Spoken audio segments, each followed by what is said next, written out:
For this recipe, you'll need a quarter of a cup of arrowroot powder and 2 cups of water.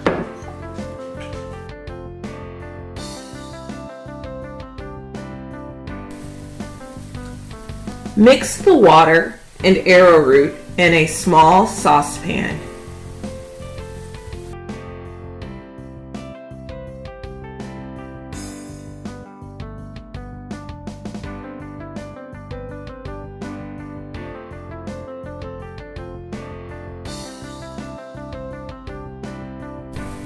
Once mixed, heat over medium while stirring constantly to avoid lumps.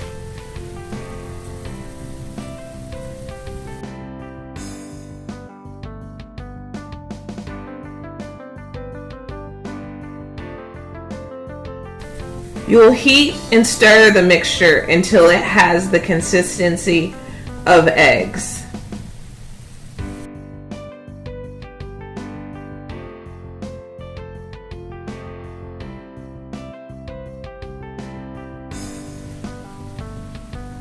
Once the mixture has thickened, transfer it to a new container and allow it to cool to room temperature before using.